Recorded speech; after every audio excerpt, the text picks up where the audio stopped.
नमस्कार, आप देख रहे हैं यू न्यूज यूपी और मैं हूं राहुल। यूपी गुनाह में गुनाह की एक और सच्ची सनसनीखेज खबर लेकर मैं आपके सामने हाजिर हूं।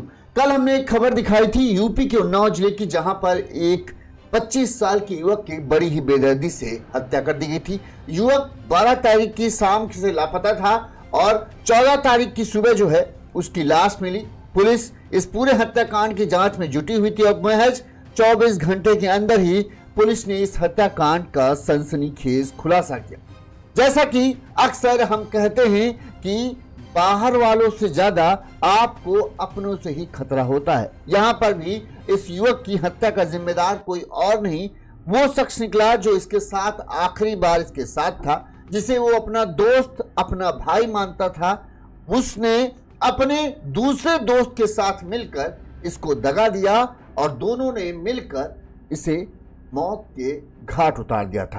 बड़ी सफाई से पूरी योजना, पूरी प्लानिंग सब सेट थी, लेकिन छोटी छोटी गलतियों की वजह से इन दोनों का राज जो है सबके सामने पर्दाफाश हो गया और दोनों को पुलिस ने गिरफ्तार कर लिया। अब आप पूछेंगे आखिर हत्या की वजह क्या है। कल हमने 3-4 पहलुओं को ध्यान में रखकर अपनी रिपोर्ट दिखाई थी, जिसमें हत्या की वजह के बारे में हमने बात की थी कि क्या हत्या की वजह कोई रंजिश, पुरानी दुश्मनी, जमीन का विवाद या पैसा हो सकता है। ज्यादातर को हमने कम पर आका था, पर प्रमुख जो वजह हमें लग रही थी वो था कि लड़की का मामला हो सकता है कि एक ही लड़की हो और जिसके दीवाने दो हों।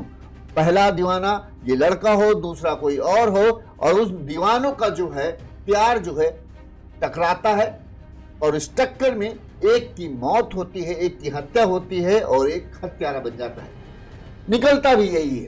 कहते हैं इश्क या तो आबाद कर देता है या तो बर्बाद कर देता है। उन्नाव के 2 युवकों की जिंदगी को इश्क ने बर्बाद कर दिया। एक की जिंदगी अब सलाखों के पीछे गुजरेगी, वहीं दूसरे की तो जिंदगी खत्म हो ही गई और वजह थी यही बर्बाद इश्क। इश्क के चक्कर में 2 परिवार अब अपना माथा पीट रहे हैं कि उनके बच्चों को यह समझ नहीं आया कि इसकी इस लड़ाई में सिर्फ और सिर्फ उन्हीं का नुकसान होगा, उनके हाथ कुछ नहीं आएगा और जिसके लिए लड़ रहे हैं उस लड़की को इस लड़ाई से रत्ती भर भी फर्क नहीं पड़ता। अब सोचिए, एक लड़की थी, अभी हम पूरी खबर आपको विस्तार से बनाएंगे, लेकिन आप पहले जो कहते हैं ना शुरुआती मामला समझिए। एक लड़की थी, इस लड़की से जो मृतक युवक है वो पहले प्यार करता था। इस दौरान लड़की की जिंदगी में दूसरा युवक आता है जो एक झोला छाप डॉक्टर था। वो उसका बीमार होती है, बीमारी के दौरान इलाज करता है लड़की का और उसी दौरान लड़की का उसके साथ भी चक्कर हो जाता है। अब लड़की इसके साथ भी इश्क है, लड़की का उसके साथ भी इश्क है। अब ये दोनों प्रेमी को जब इस बात की भनक मिलती है तो ये लड़की से लड़ने के बजाय आपस में लड़ मरते हैं कि ये मेरी है, वो कहता है ये मेरी है। 6 महीने पहले भी इन दोनों के बीच में इसी बात को लेकर झगड़ा हुआ था, तब किसी तरह से मामला कहीं अलग अलग हो गया था, लेकिन दोनों के अंदर ये आग जल रही थी कि ये मेरी प्रेमिका के ऊपर इसने नजर डाला, इसे बख्शेंगे नहीं। और आखिरकार 12 तारीख वो दिन था जिस दिन को झोला छाप जो डॉक्टर था, जो कानपुर का रहने वाला था, उसने इसी युवक के दोस्त को, जो इसका भी दोस्त था, दोनों ने मिलकर एक साजिश के तहत सुधीर को बहाने से बुलाया और फिर उसे मौत के घाट उतार दिया। लेकिन अब इस सब के बाद तुमने हत्या तो कर दी, लेकिन तुम्हारे हाथ आया क्या? क्या वो लड़की तुम्हें मिल गई? नहीं, क्योंकि अब तुम्हारी जिंदगी कटेगी जेल की सलाखों के पीछे। पहला प्रेमी जो भी लड़की के लिए लड़ मरने के लिए तैयार था वो भगवान के पास पहुंच गए, दूसरा प्रेमी सलाखों के पीछे पहुंच गए। अब क्या लड़की दोनों के जाने का गम मनाएगी? आपको लगता है? नहीं। अब वो तीसरे प्रेमी के पास जाएगी और उसके साथ अपनी जिंदगी जो है, जिंदगी तो नहीं, कुछ ही साल होगा उसकी शादी जब जहां जिसके साथ हो, लेकिन अब वो तीसरे प्रेमी के साथ जो है अपना सफर शुरू करेगी और ये दोनों प्रेमी जो है अपना माथा पीटे कि उन्होंने एक लड़की के लिए इतना अपनी जिंदगी को बर्बाद कर डाला। ये खबर जो है ना आज की युवकों के लिए एक बहुत बड़ा सबक है, जो एक लड़की के लिए मर मिटने और मारने पर उतारू हो जाते हैं। उनको ये सीखना चाहिए कि भैया देखो, असलियत ये है कि तुम्हारे हाथ से बर्बादी लगेगी और जिसके लिए तुम लड़े मर जा रहे हो उसको रत्ती भर फर्क नहीं पड़ेगा। कल वो तीसरे के साथ इश्क लड़ाएगी जाके और तुम जेल में चक्की पीसते रह जाओगे। अब चलो पूरा मामला विस्तार से समझाते हैं। कल ये हमने खबर आपको बताई थी, उन्नाव के अचलगंज थाना क्षेत्र की ये खबर है। तो हाँ, उन्नाव का अचलगंज थाना क्षेत्र, यहाँ पर एक गांव है बलियाखेड़ा। इसी गांव के रहने वाले राम जीवन जो हैं वो खेती किसानी करते हैं। उनका बेटा जो है, 3 बेटे हैं। ये बीच का बेटा था जिसका नाम था सुधीर पाल, उम्र करीब 24 से 25 साल। ये पहले ट्रक चलाता था, अब हाल फिलहाल जो है किसी ट्रेनिंग में या किसी फैक्ट्री में, उन्नाव में कई सारी फैक्ट्री है, उसी फैक्ट्री में मजदूरी करता था। नाम था सुधीर पाल, 25 साल के आसपास उम्र थी। बताते हैं घर वालों के मुताबिक जो है 12 दिसंबर की शाम को गांव के ही रहने वाले रंजीत वर्मा के साथ जो है ये सुधीर बाइक से निकलता है। कहाँ के लिए, घर वालों को इस बारे में कोई जानकारी नहीं होती। घर वाले बस इतना बताते हैं कि हाँ, रंजीत के साथ वो गया था। रंजीत तो अपने गांव वापस आ जाता है लेकिन सुधीर नहीं लौटता। रात हो जाती है, काफी रात हो जाती है, 12-1 बजने लगते हैं, लेकिन तब भी सुधीर नहीं आता। तो अब घर वालों को चिंता होने लगती है कि आखिर बेटा गया तो गया कहाँ। लिहाजा वो रंजीत के पास पहुंचते हैं कि भाई सुधीर नहीं आया, तुम आ गए। तो रंजीत बताता है कि सुधीर तो हम लोग बाइक से गए थे, अचलगंज जाना था और वो मुझे अपने साथ ले गया। इस दौरान उसने मुझे बदरका चौकी, बदरका में एक गांव था, वहां पर मुझे उतार दिया और उसके बाद वो कहाँ गया मुझे इसके बारे में कोई जानकारी।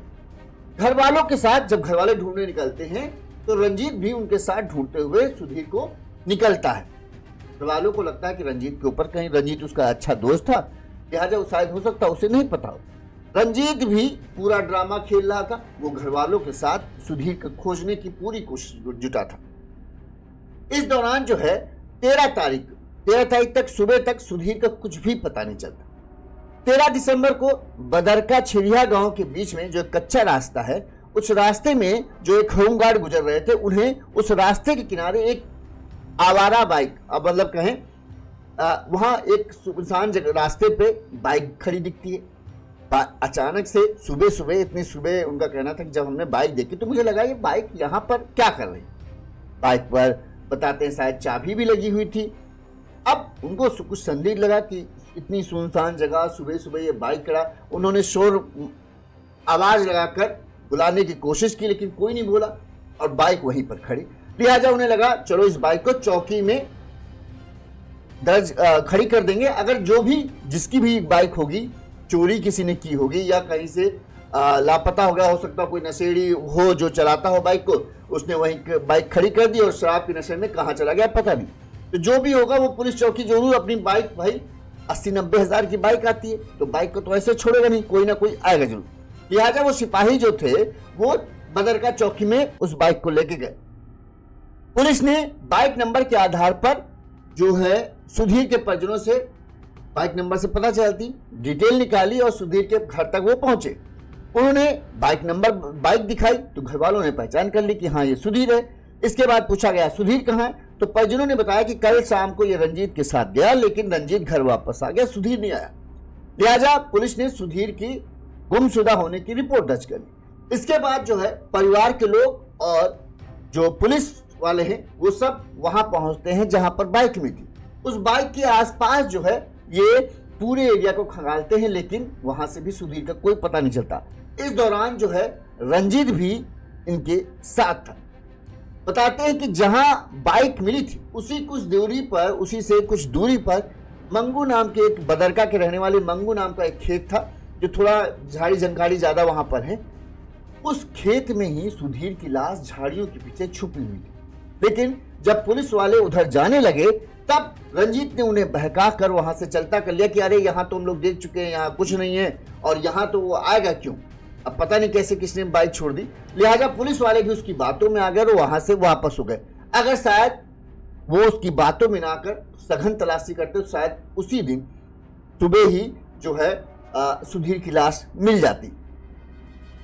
इस दौरान जो है 14 तारीख की सुबह को, रविवार की सुबह, जो गांव के लोग हैं जो नित्य क्रिया के लिए या अपने काम काज के लिए निकलते हैं, जब वो वहां से गुजर रहे थे तो उन झाड़ियों के पास से जब वो गुजरे तब उन्हें वो झाड़ियों के पीछे लगा कि कोई आदमी पड़ा हुआ है, नहीं लगा कहीं कोई शराबी अराबी तो नहीं, लेकिन जब पास जाकर देखा तो वो एक नौजवान की लाश पड़े होने की बात जैसे ही जंगल में आग की तरफ फैलती है, तुरंत ही पुलिस चौकी को भी इस बात की सूचना मिल जाती कि एक युवक की लाश मिली है जिसकी उम्र 24-25 साल के आसपास है। लाश के गले में जो है एक रस्सी जैसा फंदा लटका हुआ है, इसके अलावा उस पर शरीर पर चोट के निशान है और खून भी बाहर।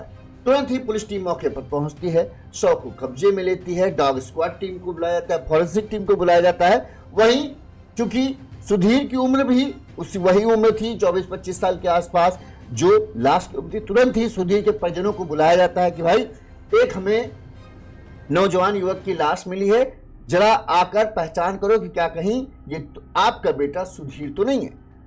आनंद फानन में जैसे ही लाश की खबर मिलती है तो पहले ही परिजनों के हाथ पांव फूल जाते हैं, जैसे तैसे बड़ी हिम्मत जुटाकर वो सब वहां पहुंचते हैं और जैसे ही लाश को देखते हैं, माँ पिता भाई सबका कहें उनके ऊपर तो मानो पहाड़ टूट पड़ता, रो रो कर बुरा हाल था। वो कहते हैं हाँ ये हमारा भाई सुधीर था। जिस तरह से लाश की कंडीशन थी, लाश के गले में फंदा लटका होना, चेहरे पर चोट के निशान होना, खून बहना, ये साफ दिखा रहा था कि सुधीर की किसी ने हत्या की है। इसके बाद बताते हैं कि सूचना पर जैसे ही लाश की सूचना पर सीओ भी पहुंच गए, SO Brajesh Kumar Shukla, forensic team, dog squad की टीम पहुंची तो उन्होंने देखा कि सुधीर की पैंट और अंडरवियर नीचे खिसकी हुई थी, चोट के निशान थे। तो ऐसा लगा कि हाँ हत्या की गई है और इस हत्या के दौरान जो है सुधीर ने अपने आप को बचाने की कोशिश की है, जिसमें उसको उन्होंने जो हत्यारों ने उन्होंने मारा पीटा भी है और जो गले गुत्थम गुत्थी होना वो गुत्थम गुत्थी भी हुई है। उसके बाद उसकी लाश को खींचकर जो है झाड़ियों में डाला गया, जिसकी वजह से उसका पैंट और जो अंडरवियर था वो नीचे खिसका हुआ दिख रहा। सबको शुरुआत में ही जैसे ही लाश देखते सबको इस बात की पुख्ता था कि ये हत्या हुई। बहरहाल फिर भी पुलिस ने शव को पोस्टमार्टम के लिए भेजा और पोस्टमार्टम से भी ये साफ हो गया कि हाँ गला घोटकर हत्या की गई, साथ में चोट के निशान भी यानी मारा पीटा भी गया था। पुलिस अब इस पूरे मामले की जांच पड़ताल शुरू करती है। हम आगे पूरी कहानी बताएं तो सबसे पहले इस मामले में जो मृतका की मां जब पोस्टमार्टम हाउस पहुंची, वहां हमारे संवाददाता अजय द्विवेदी ने उनसे बात की और ये जानने की कोशिश की क्या उनको किसी पर शक है।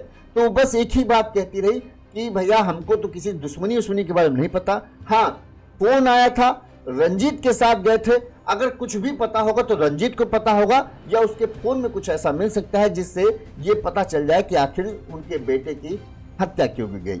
पहले सुनिए माँ ने क्या कहा। क्या नाम है आपका? गेंदावती। थाना कौन सा लगता है? अचलगंज गाँव बलिया खेड़ा। कैसे घटना हुई है, पूरी घटना बताओ। ये हमारा लड़का ड्यूटी से आया है, बरस बफ्फे वाली रात ड्यूटी, शुक्र का जी 8 बजे घर से चाय पी के निकले हैं, पता नहीं को फ़ोन की न इनके मोबाइल पर, हम देख नहीं घर से गए हैं तो हम देखा नहीं है कि को इनके साथ माँ है। फ़ोन पर ते जी गए हैं तो दिना मान हुईगा नहीं आए हैं, रात भर हुईगा नहीं आए हैं, शनिचर वाली रात ही गए, दिन हुईगा का आज पता हमका मिला है। इस जानकारी कैसे मिली आपको? हमका जानकारी इससे मिली है कि पुलिस वाले फ़ोन किने चौकी के कि तुम्हारी गाड़ी चौकी में है, तो तब पता लगाया गया, ढूंढा गया है, तो तब जंगल में मिले। क्या मोटरसाइकिल चौकी में थी? हाँ चौकी में खड़ी मिली है। तो मोटरसाइकिल चौकी में खड़ी मिली है और हाँ। कहीं और दूसरे के बरामद हुआ है? और जंगल में हमको हमारा लड़का मिला है। हाँ। तो हत्या का कारण कुछ आपको किसी की दुश्मनी वगैरह कुछ होने वाला आपको? हमका ऐसे विश्वास नहीं हो रहा है, अब मोबाइल पर जो भी लड़ाई भय होए, अब हमका यह बात नहीं मालूम कुछ है। डाउट है किसी के ऊपर? एक जना गांव का था। नाम बता सकते हैं उसका? हाँ रंजीत। हाँ जी। हाँ। क्या पहले कुछ झगड़ा नहीं हुआ था क्या उसको? झगड़ा नहीं हुआ हमारे सामने और मोबाइल पर ते भले बेशक हुआ हो। नहीं तो जैसे आप कह रहे हैं कि उस पर शंका है, तो किस वजह से वो उसके साथ में वो रहा है, उसको बदरका में छोड़ दिया है, वो चला आया है, फिर हमारा लड़का वापस गया है और फिर उसके बाद में पता नहीं कैसे का हुआ है, अभी का पता नहीं है। खाते पीते थे क्या कुछ? हाँ हैं? हाँ। इसका मतलब साथ में खाते पीते रहे होंगे, उसके बाद भी रहते आप रोज नहीं कहो के संगत में पड़ जाते हैं तो खाते पीते रहें। अभी आप क्या चाहते हैं? अब हम क्या चाहते हैं, जिस मोबाइल द्वारा जो कुछ हम पता हो, अब हमारा लड़का तो चला गया है, हम क्या करें। तो माँ का ये कहना था। हम खबर के आगे बढ़े उससे पहले एक छोटी सी अपील, अगर आपको हमारी खबरें अच्छी लगती हैं और आप हमें आर्थिक तौर पर सहयोग करना चाहते हैं तो हमारा ये फ़ोन पे नंबर स्क्रीन पर फ्लैश हो रहा है। इस नंबर पर आप अपने सामर्थ्य अनुसार, जैसे इन भाइयों ने हमें आर्थिक तौर पर मदद किया है, हम इन सभी के बहुत आभारी हैं, क्योंकि भाई हमें भी पैसों की ज़रूरत पड़ती है ताकि हम और अच्छा कर सकें और ज़्यादा बेहतर खबरें आप तक आएं। तो अगर आपको अच्छा लगता है और आप हमें अपने सामर्थ्य अनुसार जिस तरह से भी, जैसे इन भाइयों ने किसी ने 50 रुपये, किसी ने 80 रुपये, किसी ने 50 रुपये दिए हैं, तो आप भी हमें इस तरह से मदद पहुंचाना चाहते हैं तो ये हमारा नंबर जो है स्क्रीन पर फ्लैश हो रहा है। इस नंबर पर आप अपने सामर्थ्य अनुसार हमें मदद भेज सकते हैं। हम आपके बहुत बहुत आभारी रहेंगे। फिर चलिए हम आगे खबर की तरफ बढ़ते हैं कि हाँ, माँ ने जैसा कहा, सबसे पहला शक जो माँ का था वो था रंजीत पर, क्योंकि आखिरी बार किसी को सुधीर के साथ देखा गया था, सुधीर पाल के साथ देखा गया था, तो वो था रंजीत। पुलिस ने मृतक सुधीर के घर वालों के तहरीर के आधार पर मुकदमा दर्ज किया और फिर पूरे मामले की जांच पड़ताल शुरू करती है। पुलिस को भी यही था कि सुधीर का जो दोस्त है रंजीत वर्मा, उसके पास कुछ न कुछ जानकारी होगी जिससे हमें ये पता चल सके कि आखिर सुधीर के हत्या किसने की और वजह क्या। रंजीत से शुरुआत में ही पुलिस ने पूछताछ शुरू की तो रंजीत पहले बातें घुमाता रहा। उससे पूछा गया कि तुम कैसे, कहाँ गए, कहाँ पर उसने तुम्हें छोड़ा, ये सब चीजें पूछा गया। तुम घर कहाँ है? तो जब उससे पुलिस पूछताछ करती तो पहले तो उसकी कहानी यही थी कि हम लोग अचलगंज जाने के लिए निकले थे, बदरका के पास उसने मुझे उतार दिया और फिर वो बोला कुछ जरूरी काम है, हम आ रहे हैं थोड़ी देर बाद। इसके बाद वो आया नहीं और फिर मैं गांव अपने आप वापस आ गया, ये रंजीत ने बताया। अलग अलग घुमा फिरा के जब पुलिस इन्वेस्टिगेशन करती है तो अक्सर जो है सवाल घुमा फिरा कर पूछती है, जिसका अगर जो सच होता है उसका आंसर जो है वो नहीं बदलता, वो एक ही जैसा आंसर आता है।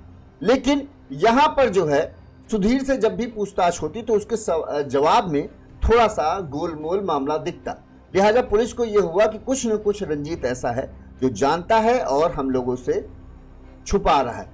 एक चीज और हम आपसे कह दें पहले कि इस मामले हमारा जो वीडियो आप देख रहे होंगे उसमें एक छोटी सी गलती हो गई है।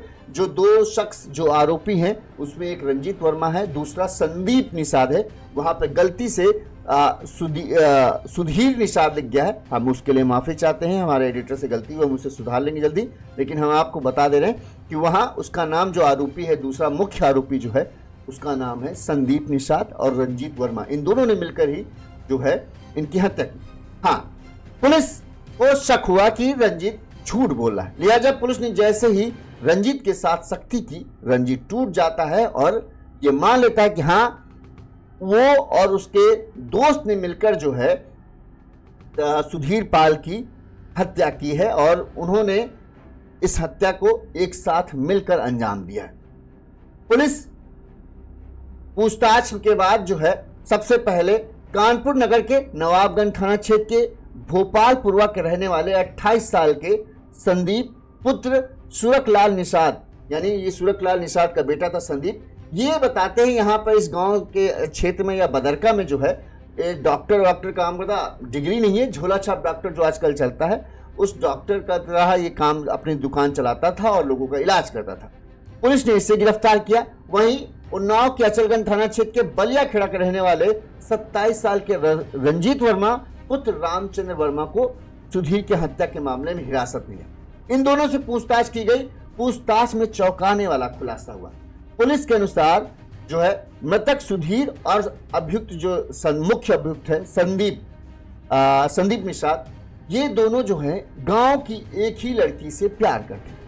इस प्यार की वजह से दोनों के बीच में पहले से ही तकरार, जब दोनों को पता चला कि जिससे सुधीर प्यार करता है उसी लड़की से संदीप भी प्यार करता था, तो अब दोनों में ये होता था कि तुम हमारे रास्ते से हट जाओ और हम दोनों एक दूसरे से प्यार करते हैं। वहीं सुधीर का दावा था कि हम और वो प्यार करते हैं, तुम रास्ते से हट जाओ। इसकी वजह से एक लड़की दो दीवाने वाली कहानी बनी और ये दो दीवाने आपस में लड़ मरे। लड़की की चिंता उनको ये था कि हाँ हम प्यार करते हैं, हम देखते हैं किसमें कितना दम है, जो जीतेगा वही लड़की पाएगा।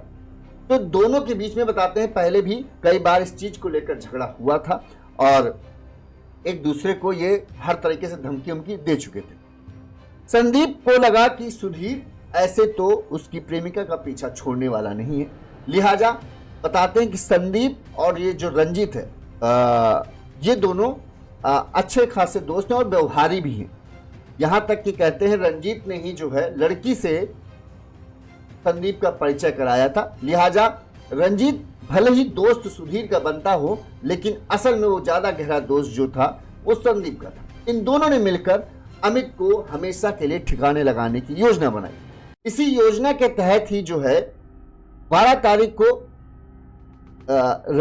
रंजीत जो है वो सुधीर को फोन करता है और उसे अपने साथ अचलगंज चलने के लिए बुलाता है। क्योंकि दोस्त मामला था तो सुधीर भी आ जाता है और उसके साथ बाइक से चलता है।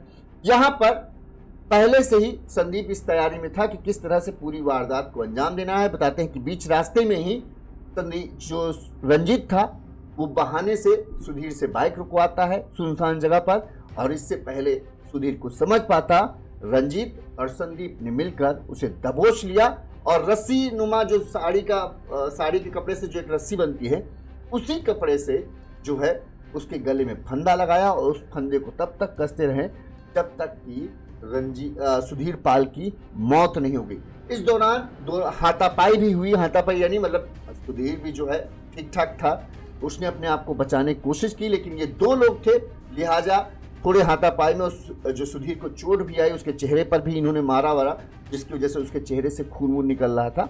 लेकिन अंत में इन दोनों ने सुधीर पर काबू पा लिया और गला घोटकर उसकी बेदर्दी से हत्या कर दी।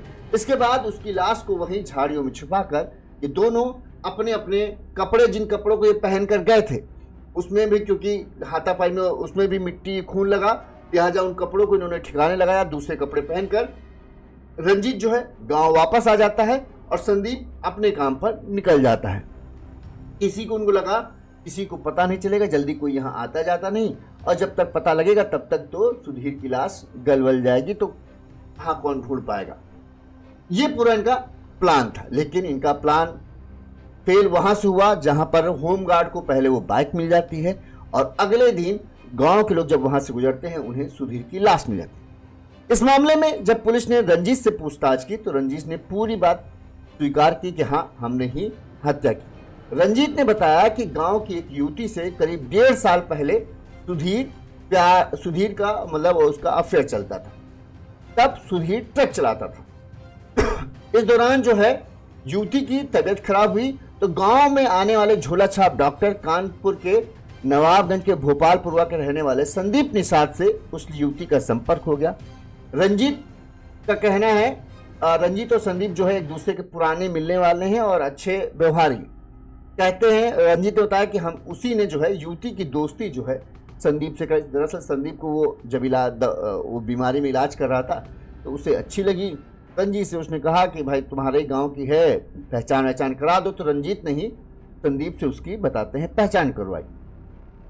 इस दौरान जो है सुधीर जो है ट्रक चलाता था तो अक्सर वो बाहर रहता था, लेकिन जब इधर हाल फिलहाल उसने ट्रक चलाना छोड़ दिया और एक फैक्ट्री में काम करना शुरू कर दिया, जब वो यहाँ रहने लगा तो उसे इस बारे में पता चला कि जिससे वो प्यार करता था उसी के साथ जो है संदीप का भी चक्कर चल रहा है। इस वजह से दोनों के बीच टकरार होने लगी। रंजीत जो है वो सुधीर का भी दोस्त बना हुआ था और वो संदीप का भी तो दोस्त था ही, लेकिन संदीप के साथ ज्यादा उसकी नजदीकी थी, लिहाजा उसने संदीप का साथ दिया और दोनों ने मिलकर फिर सुधीर की हत्या की योजना बनाई और उसे मौत के घाट आखिरकार उतार दिया। इसीलिए इस खबर से 2 चीजें बड़ी अहम हैं जो सीखनी चाहिए। एक तो अक्सर हम लोगों अपने बच्चों को बाहरी खतरों से आगाह रहने की हिदायत देते हैं कि बाहर के आदमी से कुछ खाना नहीं, बाहर के आदमी बच्चों को बताते ना कोई अनजान आदमी उससे मिलना नहीं, उसका उसके हाथ से दिया हुआ खाना नहीं। लेकिन अब जमाना ऐसा आ गया जहां आप बच्चों को बाहरी से ज्यादा बाहरी को तो सतर्क करें, साथ ही अपनों से भी सतर्क रहने की हिदायत दें कि उसे पहचाने कि कौन आदमी सामने कैसा है और पीठ पीछे कहीं वो उसके खिलाफ कोई साजिश तो नहीं रच रहा। यहां पर भी देखिए, वो रंजीत जिस पर सुधीर भाई जैसा भरोसा करता था, उसी ने उसके साथ दगा कर दिया और उसे मौत के घाट उतरवा दिया। दूसरी बात, प्यार, बर्बाद इश्क अक्सर बर्बादी ही लाता है। बहुत कम ही लोग इस इश्क में आबाद हो पाते हैं। यहां पर भी देखिए, दो युवक बर्बाद, एक की जिंदगी खत्म हो गई और एक की जिंदगी जो है सलाखों के पीछे गुजरने वाली है। और क्यों? क्योंकि दोनों को बस एक जुनून था कि वो जिस लड़की को प्यार करते हैं, दूसरा और भला उसके ऊपर कैसे कोई नजर डाल सकता है। लेकिन दोनों ने ये नहीं सोचा कि जो लड़की पहले सुधीर के साथ प्यार कर रही थी, वो अब इसके साथ प्यार कर रही है, तो कल क्या वो किसी और के साथ प्यार नहीं कर सकती। इस बारे में लड़की से कोई शिकायत नहीं, आपस में ये लड़े मरे जा रहे हैं। बेवकूफियत वाली बोलते नहीं कि बेवकूफियत वाली बात है। एक लड़की है, वो सुधीर से भी पहले प्यार कर रही थी। रंजीत को इसके बारे में पता था कि इसका सुधीर का अफेयर था। वही लड़की जो है कुछ दिनों बाद जो है इसके साथ चक्कर चलने लगता है। इसको बारे में पता चल जाता कि हाँ, दूसरा प्रेमी है। उसको भी पता है इसका पहले अफेयर था, पहले प्रेमी को पता है इसका दूसरा अफेयर है। और ये दोनों अपनी प्रेमिका से शिकायत नहीं कर रहे कि भाई तुम ऐसा क्यों कर रहे हो, या तो तुम मेरे साथ रहो या तो तुम उसके साथ रहो। ठीक, मान लीजिए यहां पर बात भी होगी, प्रेमिका ने कह भी दिया होगा सुधीर से कि हम भाई उसके साथ रहेंगे, तो छोड़ देना चाहिए था। तुम जबरदस्ती किसी को हासिल नहीं कर सकते। जब उसका तुम्हारे साथ रहने का मन नहीं है तो क्यों उसके पीछे हाथ जोड़ के पीछे पड़े हो कि नहीं तुम मुझसे ही प्यार करो, मैं तुम्हारे लिए दुनिया से लड़ जाऊंगा, जो भी तुम्हारे पीछे आएगा मैं उसको मार डालूंगा। मार लिया। वहीं दूसरे प्रेमी को जो झोला छाप डॉक्टर साहब थे, अच्छी खासी रोटी चल रही होगी, अब करो जेल में रोटी पीसो जाके और बस सनक में। अरे भाई, शिकायत तुमको उससे करनी चाहिए जो तुमको दगा दे रहा है कि तुम्हारा पहले प्रेमी से उसको भाई अपने रिश्ते तोड़ो पहले, फिर हम तुमसे रिश्ता जोड़ेंगे। लड़ क्यों रहे हो? अब एक की मौत हो गई, दूसरा जेल में सलाखों में चला गया। क्या अब वो प्रेमिका इन दोनों के लिए क्या वो आंसू बहाएगी? मान लीजिए एक के लिए ना आंसू बहाए, सुधीर से वो इसमें हाल फिलहाल में अगर उसका चक्कर चल रहा था, सुधीर से वो संदीप से तो प्यार कर ही रही होगी ना, क्या संदीप के लिए वो आंसू बहाएगी? या फिर क्या होगा कि कोई उसकी जिंदगी में अब तीसरा शख्स नहीं आएगा? जब कोई दोनों में से कोई नहीं है तो अब तो उसकी जिंदगी में तीसरे के लिए जगह खाली हो गई। अब वो तीसरे के साथ रहेगी, तीसरे के साथ बातचीत करेगी, हंसी। वो क्यों बेवकूफों जैसा काम करे? जैसे तुम बेवकूफ थे वो थोड़ी बेवकूफ। वो अपना किसी के साथ मस्त बातचीत करेगी, बाद में कुछ सालों बाद कोई घर वाले शादी कर देंगे, शादी करके चली जाएगी। तुमको पड़ी थी, तुम लड़ मरे, तुमने अपनी जिंदगी बर्बाद कर ली, कर लो। वो थोड़ी अपनी जिंदगी बर्बाद करेगी। तो भाई सोचो, किसी के लिए लड़ने मरने की जरूरत नहीं है। हर रिश्ता एक कहें जरूरत पर टिका होता है। पहले समझो तो उस चीज को। अगर तुमसे कोई प्यार करता है और कहता है कि सच्चा प्यार करता है, तो फिर वो तुम्हें धोखा क्यों देगा? फिर वो क्यों किसी से बातचीत करेगा? तो उस चीज पे तुम भरोसा करो। लड़ने की जरूरत ही नहीं है कि हाँ भाई ये मेरा है क्योंकि मुझे इस पर भरोसा है और ये मुझे साथ ऐसा नहीं करेगा। लेकिन अगर कोई तुम्हारे साथ होते हुए भी किसी और से बात कर रहा है, तो ये भी चीज को स्वीकार कर लो कि भाई ये कभी हमारा हो नहीं सकता। या तो तुम वहां पे दो मूड पे आ जाओ कि जब तक ये हमसे बात कर रही तब तक हम भी बात करेंगे, जिस दिन मामला ज्यादा बनेगा रिश्ता खत्म, कहानी खत्म, वो मान लो। यहां पर भी लड़ने की जरूरत नहीं। तुम भी ऐसे मौज मारते, जब तक बढ़िया बातचीत हो रही है बातचीत करो, जब नहीं हो रही तो दूसरी रास्ता देखो। लेकिन तुमने क्या किया? अरे ये इसने हमारे सच्चे इश्क पर सवाल खड़ा कर दिया, हमारी प्रेमिका के ऊपर नजर डाल दिया।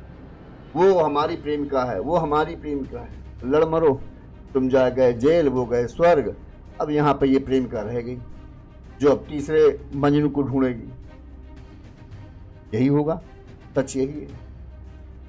इस खबर पर आपकी क्या राय है, हमें कमेंट करके जरूर बताइएगा। बहरहाल पुलिस ने, अचलगंज पुलिस ने बहुत तेजी से इस पूरे मामले को सुलझाया और असल हत्यारों को सलाखों के पीछे पहुंचा दिया। मृतक युवक के घर वाले जो इस दुख में डूबे हैं, सोने से थोड़े अपने बेटे की मौत की गम में डूबे हुए हैं, उन्हें शायद थोड़ी राहत मिलेगी कि उनके बेटे के हत्यारों को सलाखों के पीछे मिला। लेकिन शायद उन्हें भी इस बात पर तो लग ही रहा होगा कि उनका बेटे ने कितनी बड़ी बेवकूफियत थी क्यों किसी लड़की के लिए तुम किसी से झगड़ा कर रहे थे और क्यों इस कदर तुम इसमें वो हो गए कि एक आदमी तुमसे इतनी नफरत करने लगा कि वो तुम्हारे लिए हत्या की साजिश रचने लगा। पढ़ना ही नहीं चाहिए था इस सब बेकार के मामलों में। इसी तरह से गुनाह की सतर्क कर देने वाली खबरें हम आप तक पहुंचाते रहेंगे ताकि आप अपने बच्चों को समझा सकें कि असल प्यार होता क्या है। प्यार निस्वार्थ होता है, वहाँ पर ज़बरदस्ती नहीं हो सकती। कोई आपके साथ तब तक ही रह सकता है जब तक उसकी इच्छा है। आप ज़बरदस्ती किसी को नहीं रख सकते। कोई जाना चाहता है तो उसे जाने देना चाहिए। दूसरे बहुत सारे लोग दुनिया में हैं जिनको आपके प्यार की ज़रूरत है, उन्हें प्यार कीजिए। देखते रहिए यू न्यूज़ यूपी। नमस्कार। इसी तरह से हम आपको अहम खबरें देते रहेंगे। चैनल को लाइक और सब्सक्राइब जरूर कर लीजिएगा। साथ ही आपकी क्या राय है कमेंट करके हमें बताइएगा। अपना सहयोग भी हमें देते रहिएगा। नमस्कार।